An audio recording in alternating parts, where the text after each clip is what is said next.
हाय साथियों, मैं मंगल प्रसाद निषाद आपका हमारे YouTube channel MPN online study पर स्वागत है। तो साथियों, आज हम जो बात करेंगे टॉपिक जो है वह है त्रिकलीय प्रेरण मोटर। जी हाँ, त्रिकलीय प्रेरण मोटर क्या होता है, 3 फेज इंडक्शन मोटर के बारे में चर्चा करेंगे। जी हाँ, तो अगर आप ITI में इलेक्ट्रीशियन से हैं या इलेक्ट्रॉनिक से हैं तो आप हमारे चैनल को जरूर सब्सक्राइब कर लें, क्योंकि आपकी क्लासेज जो है शुरू कर दी गई है। तो अगर आप हमारे चैनल पर नए हैं तो प्लीज़ चैनल को सब्सक्राइब जरूर करना। तो चलिए देखते हैं त्रिकलीय प्रेरण मोटर अर्थात 3 फेज इंडक्शन मोटर से आने वाले महत्वपूर्ण क्वेश्चन। जो महत्वपूर्ण क्वेश्चन आते हैं हर लगभग एग्जाम में, उसी क्वेश्चन के बारे में हम बात करेंगे। तो चलिए वीडियो को शुरू करते हैं।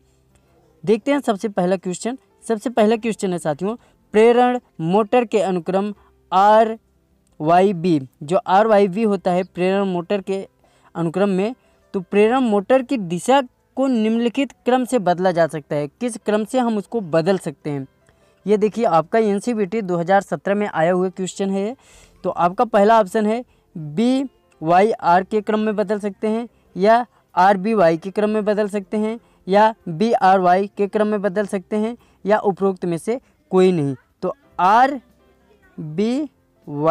ये क्रम जो है साथियों, हम इस क्रम में जो है प्रेरण मोटर की दिशा को हम बदल सकते हैं। आपका R से हुआ रेड, B से हुआ ब्लू, Y से हुआ येलो। तो RBY क्रम में हम प्रेरण मोटर की जो दिशा होती है हम उसको बदल सकते हैं। तो राइट आंसर आपका B हुआ। तो चलिए अगले क्वेश्चन पर बात करते हैं साथियों। अगला क्वेश्चन है, प्रेरण मोटर और जनरेटर के फ्रेम जो है किससे बने होते हैं। जी हाँ, जो प्रेरण मोटर और जनरेटर के जो फ्रेम बनाए जाते हैं वह किस मटेरियल के बनाए जाते हैं। ऑप्शन ए है आपका सिलिकॉन इस्पात, ऑप्शन बी है आपका कच्चा लोहा, ऑप्शन सी है आपका उच्च प्रारंभ एल्युमिनियम, और ऑप्शन डी है आपका नरम इस्पात। जी हाँ, जो प्रेरण मोटर और जनरेटर के जो फ्रेम बनाए जाते हैं वह किस मटेरियल के बनाए जाते हैं। तो राइट आंसर जो है साथियों वह आपका बी है, राइट आंसर कच्चा लोहा। जी हाँ, कच्चा लोहे के बनाए जाते हैं। तो चलिए अगले क्वेश्चन पर बात करते हैं। अगला क्वेश्चन है साथियों, हम सिर्फ उसी टॉपिक उसी क्वेश्चन के बारे में बात करेंगे जो लगभग हर बार एग्जाम में आता है। यह भी क्वेश्चन आप देख रहे हैं साथियों, NCVT 2017 में आया हुआ क्वेश्चन है। तो इलेक्ट्रीशियन और इलेक्ट्रॉनिक दोनों के लिए सिलेबस है, दोनों को यह कंप्लीट करना है। तो देखते हैं अगला क्वेश्चन है, स्क्विरल केज और प्रेरण मोटर में रोटर स्लॉट को कम करने के क्रम में विषय है। जी हाँ, जो हम स्लॉट को कम करते हैं उसके क्रम में विषय है। ऑप्शन है विंडेज घाटे को कम करना, ऑप्शन बी है एडी धाराओं को कम करना, ऑप्शन सी है गंदगी के संचय और धूल को कम करना, ऑप्शन डी है चुंबकत्व को कम करना। तो साथियों, स्क्विरल केज के जो प्रेरण मोटर में रोटर स्लॉट को कम करने का जो क्रम में विषय होता है उसका मेन मकसद होता है चुंबकत्व को कम करना। जी हाँ, चुंबकत्व को कम करना ही स्लॉट कम करने का जो मेन पर्पज होता है। तो राइट आंसर आपका डी है। तो चलिए अब हम अगले क्वेश्चन पर बात करते हैं, और उसी क्वेश्चन पर हम सिर्फ बात करेंगे जो हर बार लगभग एग्जाम में पूछे जाते हैं और एग्जाम में आते हैं, मोस्ट इंपॉर्टेंट क्वेश्चन। तो आप इस क्वेश्चन को देख रहे हैं साथियों, मोस्ट इंपॉर्टेंट है, NCVT 2018 और 2017 में आया हुआ क्वेश्चन है। तो क्वेश्चन है, स्लिप रिंग जो है आमतौर पर बनी होती है। जी हाँ, जो स्लिप रिंग होती है मोटर में वह आमतौर पर किस मटेरियल की जो है बनाई जाती है। ऑप्शन ए है कार्बन, ऑप्शन बी है फास्फर ब्रांज, और ऑप्शन सी है तांबा, और ऑप्शन डी है एल्युमिनियम। तो जो स्लिप रिंग बनाई जाती है साथियों वह किस मटेरियल की बनाई जाती है।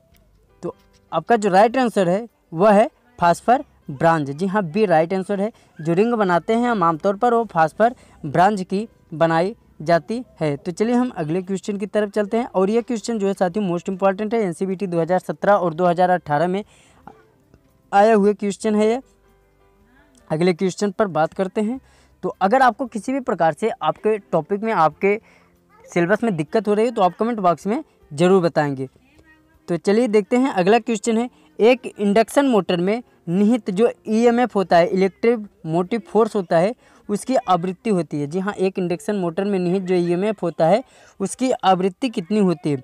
NCVT 2017 में आया हुआ क्वेश्चन है।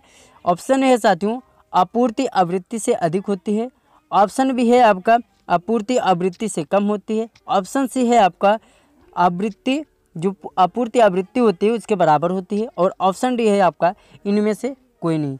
जी हाँ, जो राइट आंसर है इसमें साथियों आपका सी राइट आंसर है। आपूर्ति आवृत्ति के जो है बराबर होती है ईएमएफ की जो आवृत्ति। तो अगला क्वेश्चन जो है साथियों वह है सी 3 फेज इंडक्शन मोटर के प्रत्येक फेज की जो वाइंडिंग में फेज के कोण का अंतर होता है वह कितना रखा जाता है। जी हाँ, जब किसी हम 3 फेज इंडक्शन मोटर की बाइंडिंग करते हैं तो बाइंडिंग के बीच में जो फेज के अंतर कोण रखा जाता है वह कितने कोण का अंतर रखा जाता है। ऑप्शन ए है आपका 90 अंश, ऑप्शन बी है आपका 120 अंश, ऑप्शन सी है 180 अंश और ऑप्शन डी है 360 अंश। तो साथियों राइट आंसर जो होगा आपका बी राइट आंसर होगा। ये तो साधारण सा क्वेश्चन है, आपको पता होगा कि जब हम 3 फेज में कर रहे हैं तो 360 भागे 3 करेंगे तो 12 3 36 अर्थात 120 डिग्री आएगा। तो चलिए अब हम अगले क्वेश्चन की तरफ चलते हैं, अगले क्वेश्चन पर बात करते हैं। अगला क्वेश्चन है किसी 3 फेज इंडक्शन मोटर की समकालिक गति जो एनएस की गणना करते हैं वह सूत्र कौन सा है। जी हाँ, जब हम किसी 3 फेज के इंडक्शन मोटर की समकालिक गति के सूत्र की गणना करते हैं तो कौन सा सूत्र प्रयोग करते हैं। ऑप्शन ए है आपका NS equal to 120 frequency F upon P RPM, या है NS equal to 60 frequency upon P RPM, और सी है आपका NS equal to P F upon 16 RPM, या डी है आपका NS equal to 120 upon P F upon RPM equal to RPM. तो आपका जो इसमें राइट आंसर होगा साथियों, कौन सा राइट आंसर होगा। तो राइट आंसर जो है आपका वह है ये राइट आंसर है आपका। जो सूत्र की गणना करते हैं समकालिक गति की इंडक्शन मोटर में तो वह सूत्र लगता है एनएस इक्वल टू 120 फ्रीक्वेंसी 120 गुणे फ्रीक्वेंसी अपान पी पावर। तो आपका ये जो है राइट आंसर है। तो चलिए हम अगले क्वेश्चन की तरफ बात करते हैं। अगर आप हमारे चैनल पर नए हैं तो प्लीज़ चैनल को सब्सक्राइब जरूर करना। अगला क्वेश्चन है, अगर आपको किसी भी प्रकार से दिक्कत हो तो आप कमेंट बॉक्स में भी पूछ सकते हैं।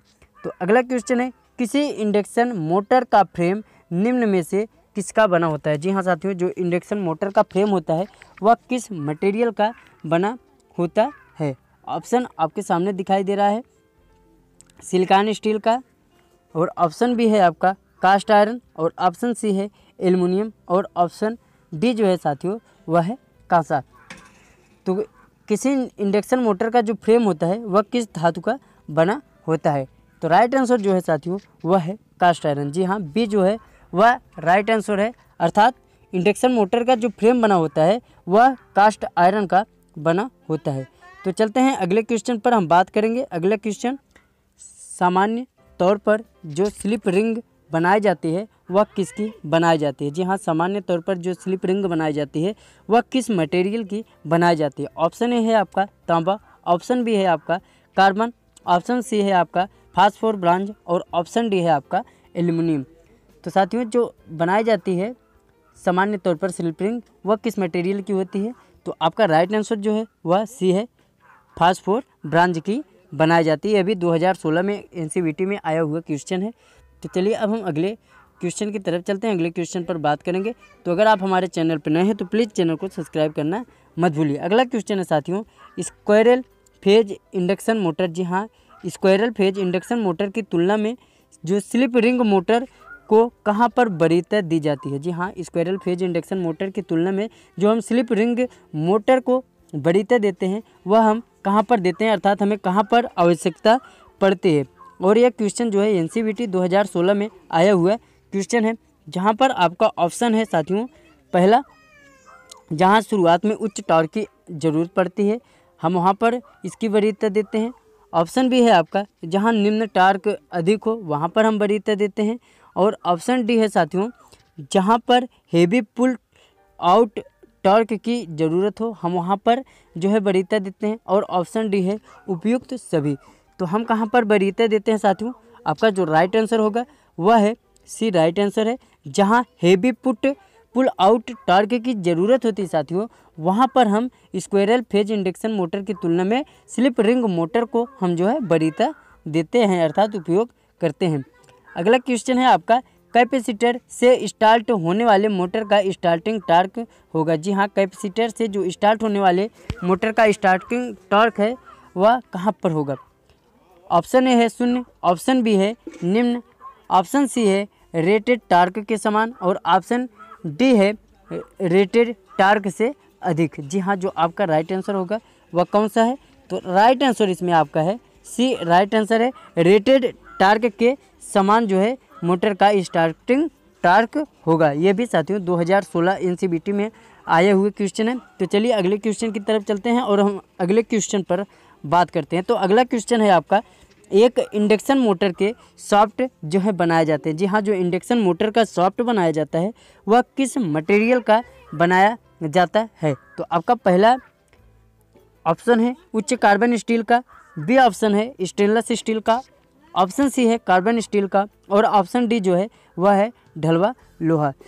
तो साथियों, जो इंडक्शन मोटर का शाफ्ट बनाया जाता है वह किस स्टील का बनाया जाता है, तो राइट आंसर आपका है सी, राइट आंसर है कार्बन स्टील का। इंडक्शन मोटर का जो शाफ्ट बनाया जाता है वह निर्माण उसका किया जाता है कार्बन स्टील का। तो अगले क्वेश्चन पर बात करते हैं। अगला क्वेश्चन है साथियों, सामान्य एसी मोटर है। जी हाँ, सामान्य एसी मोटर है। पहला ऑप्शन है आपका सिंगल फेज इंडक्शन मोटर को हम सामान्य एसी मोटर कहते हैं, 2 फेज इंडक्शन मोटर को हम कहते हैं, ऑप्शन सी है आपका 3 फेज इंडक्शन मोटर को कहते हैं, ऑप्शन डी है 2 फेज स्क्विरल केज मोटर को हम सामान्य एसी मोटर कहते हैं। तो साथियों, इसका जो राइट आंसर है वह सी है, 3 फेज इंडक्शन मोटर को हम सामान्य एसी मोटर के नाम से जानते हैं। तो चलिए आगे चलते हैं, अगले क्वेश्चन की तरफ बात करते हैं। अगर आपको किसी भी प्रकार से दिक्कत हो तो आप हमारे कमेंट बॉक्स में ज़रूर पूछ सकते हैं। तो साथियों, अगला क्वेश्चन है आपका, 120 पर विस्थापित कुंडलियों में से 3 फेज सप्लाई देने पर उत्पन्न विद्युत चुंबकीय क्षेत्र होगा। जी हाँ, विद्युत चुंबकीय क्षेत्र कौन सा होगा। ऑप्शन आपका ए है स्थिर होगा, ऑप्शन बी है प्रत्यावर्ती, ऑप्शन सी है घूर्णी और ऑप्शन डी है स्पंदित। जी हाँ, कौन सा चुंबकीय क्षेत्र उत्पन्न होगा, तो राइट आंसर जो है साथियों सी है, घूर्णी जो है चुंबकीय क्षेत्र उत्पन्न होगा। तो साथियों आगे चलते हैं, लास्ट क्वेश्चन पर बात करते हैं। लास्ट क्वेश्चन है कि रोटर शाफ्ट की धातु होती है। जी हाँ, जो रोटर की शाफ्ट की धातु होती है वह कौन सी होती है। तो आपसे मोस्ट इम्पॉर्टेंट क्वेश्चन है, आपसे जो है इंटरव्यू में पूछे जा सकते हैं और आपके प्रैक्टिकल वाइवा में भी पूछे जा सकने वाले सब क्वेश्चन है जो कि आम सामान्य क्वेश्चन है। तो रोटर शाफ्ट की जो धातु होती है वह किसकी बनी होती है। ऑप्शन ए है आपका ढलवा लोहा, ऑप्शन बी है माइल्ड स्टील, ऑप्शन सी है हाई स्पीड स्टील और ऑप्शन डी है आपका सिलिकॉन स्टील लेमिनेशन। तो आपका जो राइट आंसर है साथियों वह है माइल्ड स्टील। जी हाँ, बी जो है राइट आंसर है। माइल्ड स्टील जो होती है, माइल्ड स्टील की बनी होती है आपके रोटर शाफ्ट की। जी हाँ, जो रोटर की शाफ्ट होती है वह माइल्ड स्टील की बनी होती है। तो कैसी लगी आपको हमारी वीडियो। अगर आपको किसी भी प्रकार से दिक्कत हो साथियों तो आप कमेंट बॉक्स में पूछ सकते हैं। आप इसके पूरे सिलेबस से किसी भी टॉपिक पर अगर आपको दिक्कत हो तो फिर मिलते हैं साथियों अगली वीडियो में। तब तक के लिए धन्यवाद।